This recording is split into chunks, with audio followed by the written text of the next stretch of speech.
Dans cette partie, on nous demande de résoudre deux équations. La première, donc petit a, 2 facteur de x moins 3 égale à 12 moins x. Donc pour résoudre cette équation, donc on va tout d'abord essayer de développer le membre de gauche, puis essayer de regrouper les termes en x dans le même membre de gauche et le reste, on le regroupe dans le membre de droite. Puis on obtient une égalité littérale dans laquelle on est obligé de factoriser par x, puis simplifier les calculs. Donc on aboutira à l'équation 3x égale à 18, puis on va diviser les deux membres de cette égalité par 3, et de cette façon, on va aboutir que x est égal à 6. Donc l'unique solution de l'équation 2 facteur de x moins 3 égale à 12 moins x est le nombre 6. Donc ceci va être écrit en détail.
Donc pour l'équation du B, on constate que chacun des membres de l'égalité est un carré.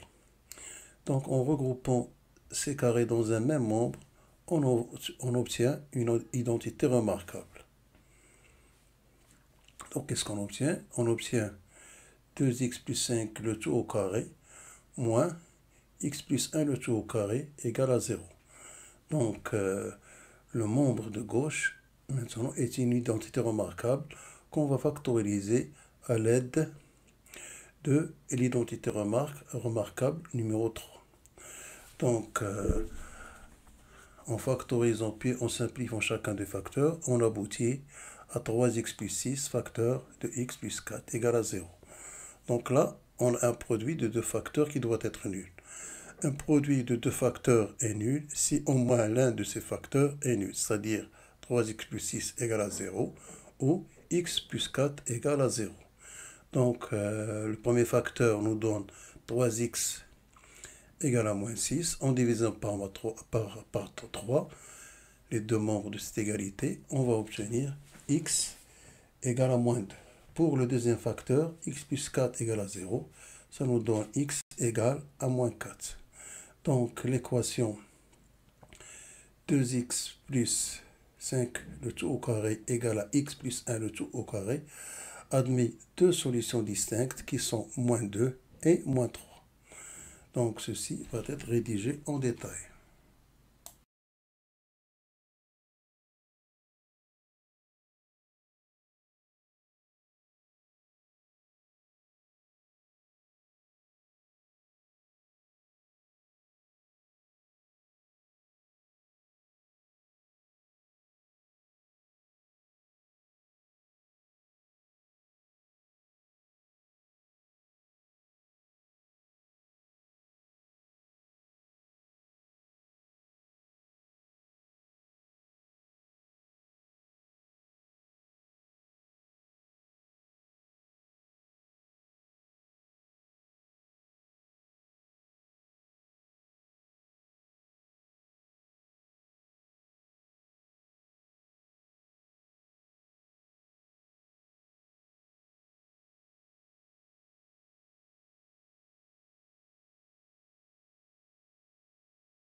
Dans cette partie, on nous demande de résoudre l'inéquation 2 facteurs de x moins 1 plus grand ou égal à 3 facteurs de x plus 2.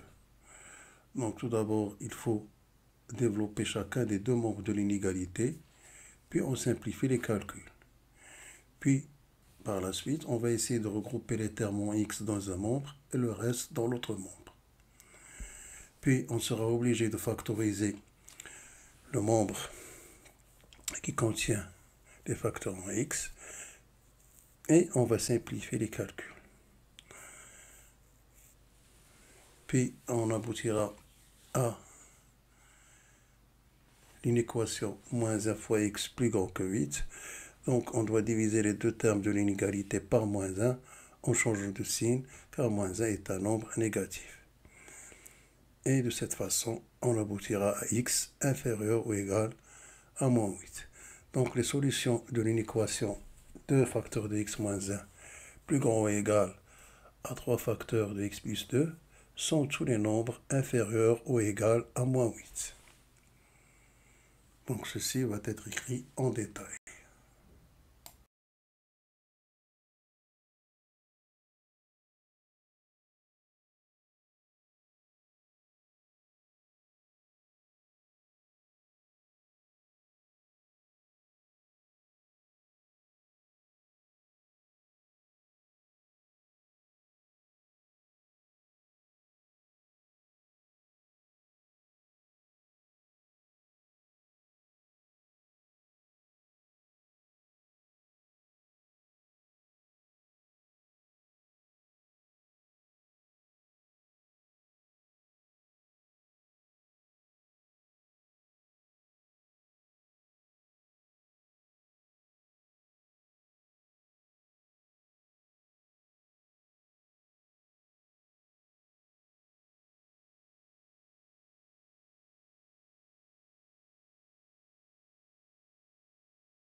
Dans cette partie, on nous demande premièrement de résoudre le système x plus y égale à 35, 4x plus 3y égale à 125.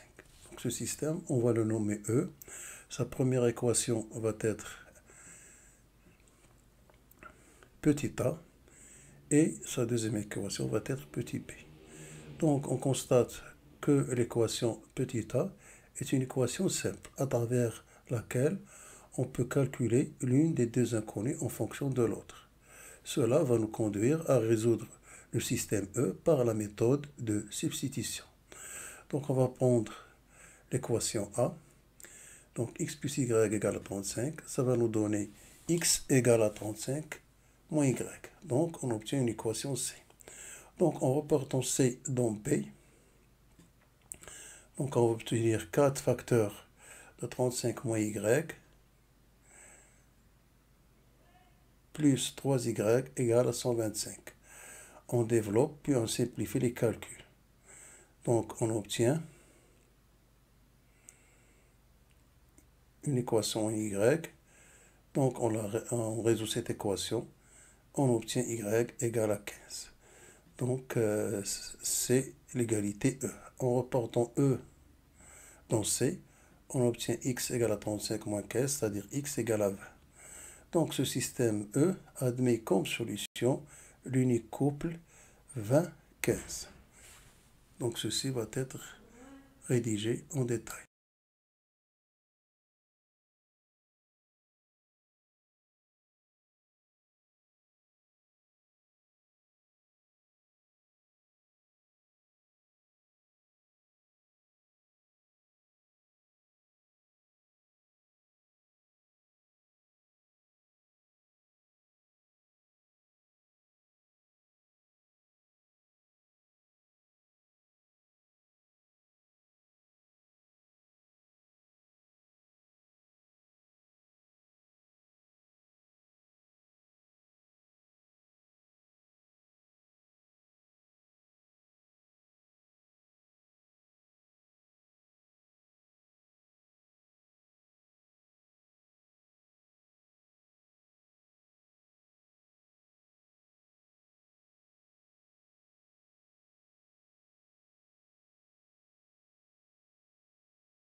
Donc, deuxièmement, donc on a le prix de participer à une balade est 200 dirhams pour les adultes et 150 dirhams pour les enfants.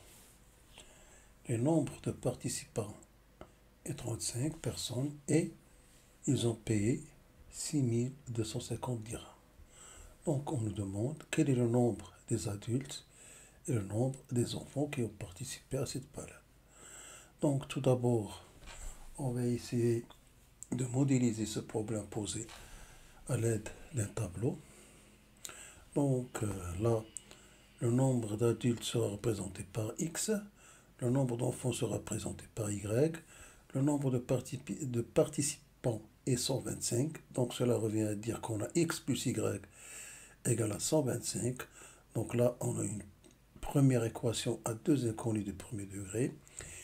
Les adultes ensemble ont payé 200 fois X et les enfants ensemble ont payé 150Y. Donc les participants ont payé ensemble 6250 dirhams. Donc ce qui nous donne la deuxième équation qui est 200x plus 150y égale à 6250. Donc la réponse à ce problème posé est la solution du système composé des équations 1 et 2, c'est-à-dire x plus y égale à 125 et 200x plus 150y égale à 6250. Donc pour trouver le nombre d'adultes et le nombre d'enfants ayant participé à la balade, il faut résoudre le système formé par les deux équations 1 et 2. Donc on remarque que l'équation 1 n'est rien d'autre que l'équation du petit a de la première question et que les deux membres de l'égalité de si sont divisibles par 50, c'est-à-dire qu'on peut simplifier l'équation 2. Donc, on va essayer de diviser ces deux membres par 50 et on va obtenir 4x plus 3y égale à 125. On remarque que l'équation 3 n'est rien d'autre que l'équation B du premier mot. D'après les remarques, pour résoudre le problème, il suffit de résoudre l'équation E du premier mot. Donc l'équation étant résolue, donc on en déduit à partir de cette résolution que le nombre d'adultes ayant participé à la balade est 20 et que le nombre d'enfants ayant participé à la balade est 50.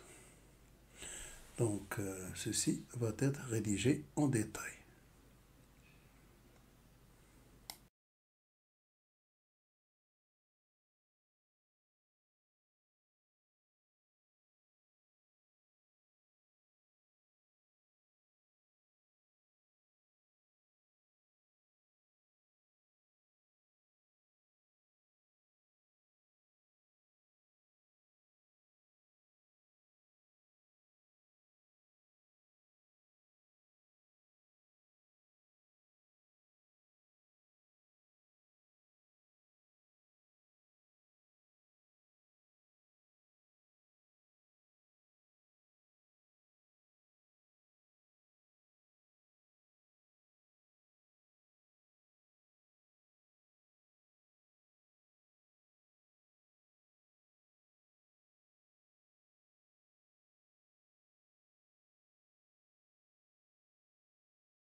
Dans cet exercice, EFGH est un carré de centre O.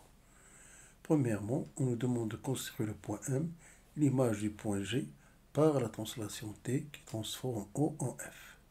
Deuxièmement, on nous demande de déterminer l'image du point H par la translation T.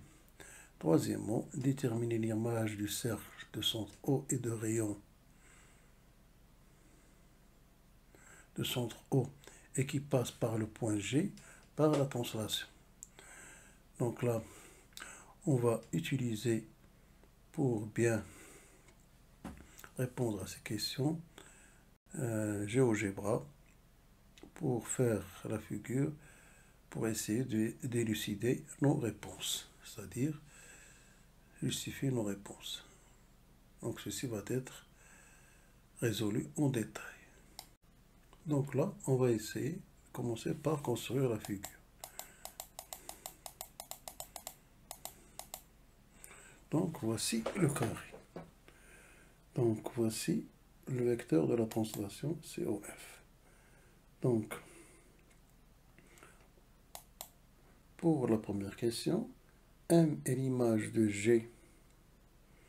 M est l'image de G par la translation de vecteur OF signifie que GM égale à OF, c'est-à-dire que GM FO, GMFO est un parallélogramme. Donc là, on va essayer de construire le quatrième point du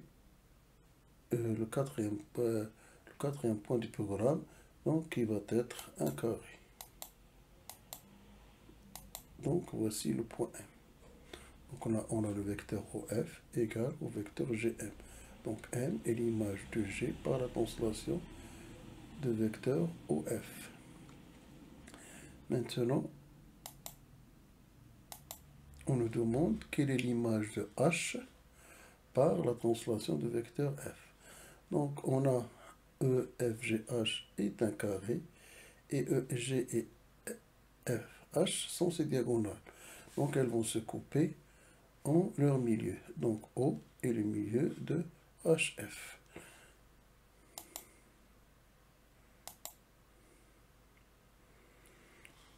Donc ce qui se traduit vectoriellement par H au vecteur égale à OF vecteur.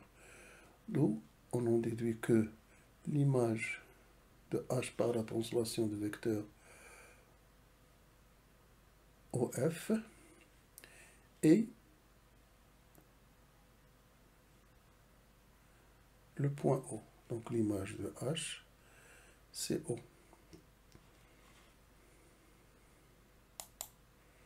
Maintenant, on nous demande quelle est l'image du cercle C, c'est-à-dire le cercle en bleu, par la translation de vecteur OF, de centre O, de rayon OG. Donc l'image de O, c'est F, par la translation de vecteur OF. Et on sait qu'un cercle et son image par la translation en même rayon. Donc ça va être le cercle de centre O et de rayon, de centre F et de rayon OF.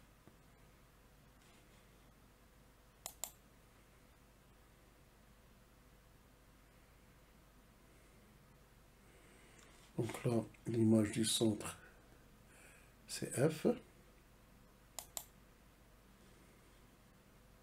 Donc le cercle et son image vont avoir même rayon. Donc c'est le cercle qui est représenté ici en rouge. Donc ceci résume cet exercice.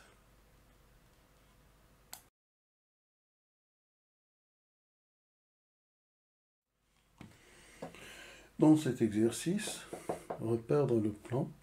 Donc dans un plan rapporté à un repère orthonormé OIJ, on considère les deux points A et B de coordonnées respectives 1, 1 pour le point A et 2, 3 pour le point B. On nous demande de déterminer les coordonnées du vecteur AB, puis de calculer la distance AB, puis de déterminer les coordonnées du point I, le milieu du segment AB. Donc là, on va essayer de résoudre, c'est-à-dire de répondre à ces questions en utilisant GeoGebra pour la construction. Donc là, on va commencer par représenter les points A et B de coordonnées 1, 1 pour le point A et pour le point B, on a 2, 3. Donc A a pour coordonnées 1, 1, donc il va être ici. Et le point B a pour coordonnées 2, 3, il va être ici. Donc là, voici la représentation de ces deux points. Puis, on nous demande de calculer les coordonnées du vecteur AP. Donc, par définition, on a x AP égale à xp moins xa et y AP égale à yp moins ya. Donc, en remplaçant numériquement. Donc, pour l'abscisse, on a 2 moins 1, ça va donner 1. Et pour l'ordonnée, on a 3 moins 1 qui est égal à 2. Donc, le vecteur AP a pour coordonnées comme abscisse 1 et comme ordonnée 2. Maintenant, on nous demande de calculer la distance AP, c'est-à-dire la norme du vecteur AP. Donc, par définition, on a la norme AP est égale à la racine carrée de l'abscisse du vecteur AB au carré plus l'ordonnée du vecteur AP au carré. Donc, qui va s'écrire comme suit.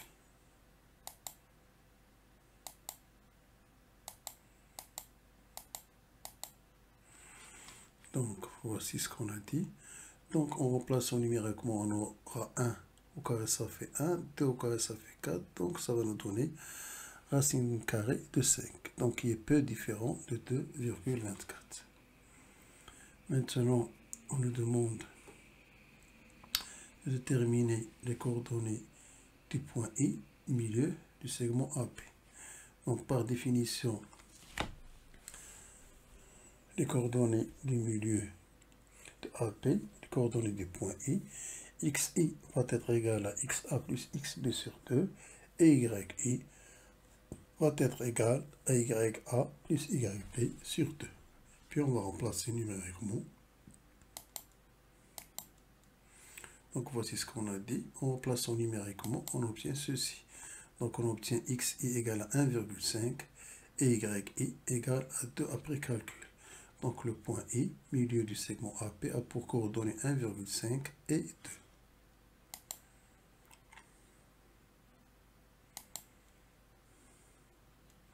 Donc voici le point I. Donc il y a pour coordonnées 1,5, 2. Donc ceci résume la première partie de l'exercice.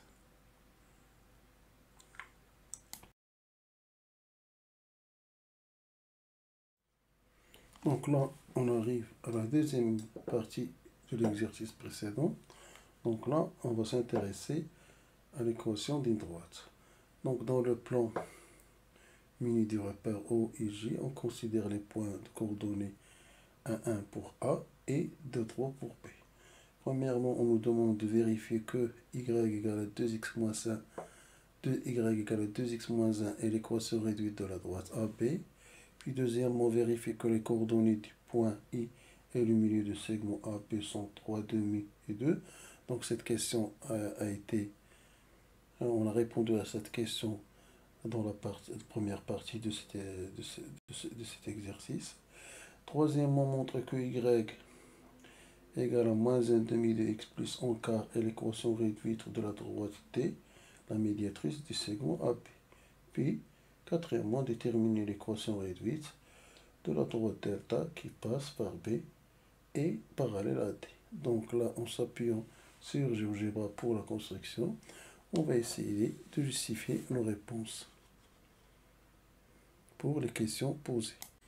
Donc pour cette deuxième partie de l'exercice, donc on va partir de la donnée des points A et B. Donc la première question, on nous demande de vérifier que l'équation y égale à 2x moins 1 est l'équation réduite de la droite AP. Donc pour que cette équation soit l'équation réduite de la droite AP, il faut que les coordonnées du point A et que les coordonnées du point B vérifient cette équation. Donc c'est ce qu'on va essayer de voir. Donc là, ce qu'on a dit. Donc pour x égale à 1, c'est-à-dire pour x égale à 1, en plaçant x dans l'équation, on aura 2x fois 1 moins 1. Donc après simplification des calculs, on aura y égale à 1. Et si l'on regarde l'ordonnée de A, ça vaut bien 1. Donc, c'est bien égal à y. Donc, le point A vérifie l'équation. Maintenant, pour x égale à 2, on remplace x par 2. 2 fois 2, ça fait 4. 4 moins 1, ça donne 3. Et en comparant avec l'ordonnée de B, c'est bien 3. Donc, c'est égal à YB. Donc, cela montre que le point B, ses coordonnées vérifient l'équation y égale à 2x moins 1. Donc, d'après 1 et 2, on en conclut que l'équation y égale à 2x moins 1 est l'équation réduite de la droite AB. Maintenant, on nous demande de montrer que la droite D l'équation y égale à moins 1 demi de x plus 11 quart est l'équation de la médiatrice du segment AP. Donc, pour que cette droite D soit médiatrice du segment AP, il faut qu'elle soit perpendiculaire au support de AP en son milieu I. Et I, les coordonnées de I, doit vérifier l'équation de la droite D. C'est ce qu'on va essayer de voir. Donc là, pour que deux droites soient perpendiculaires, il faut que le produit de leur coefficient directeur soit égal à moins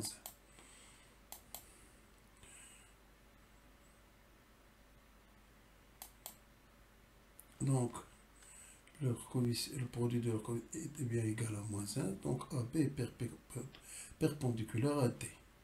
Maintenant, pour x égale à 1,5, en remplaçant dans l'équation donnée, donc moins 1 demi de 1,5 plus, donc c'est moins 3 quarts plus 11 quarts, ça va donner 8 quarts, ça va donner 2.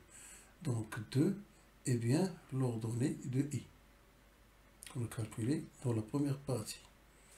Donc cela prouve que le point I appartient à la droite D.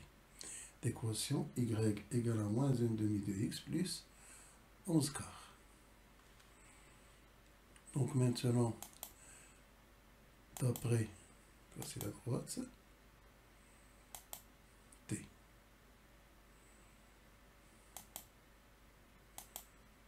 Donc d'après les deux résultats 3 et 4, on conclut que D est la médiatrice du segment AP. Maintenant, on nous demande de déterminer l'équation de la droite delta parallèle à la droite D et passons par le point B. Donc pour que deux droites soient parallèles, il faut qu'ils aient même coefficient directeur. Et puisque le coefficient directeur de la droite AB est 2, donc le coefficient de la droite delta va être égal à 2. D'où l'équation de delta va être égale à 2x plus p. Donc les coordonnées du point P vont, le nombre P va être déterminé en utilisant les coordonnées du point B, car la droite D passe par le point B.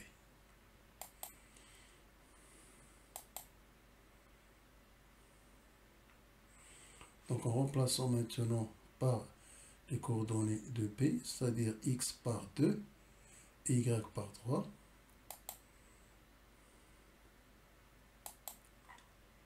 donc y par 3, x par 2, donc après calcul, on trouve P égale à 4. Donc d'où l'équation de la droite delta et y égale à 0,5x plus 4. Plus 3 plutôt. 0,5x plus 4. Donc là, on s'est trompé. Donc ce n'est pas 3, c'est 4. Donc on va corriger.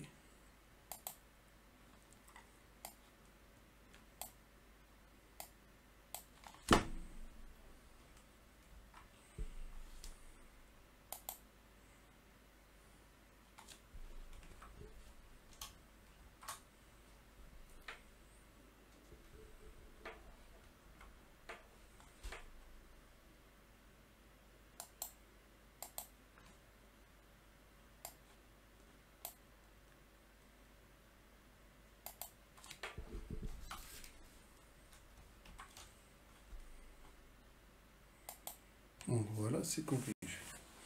Donc on conclut que la droite delta a pour équation moins 0,5x plus 4. Donc ceci résume cette normalisée.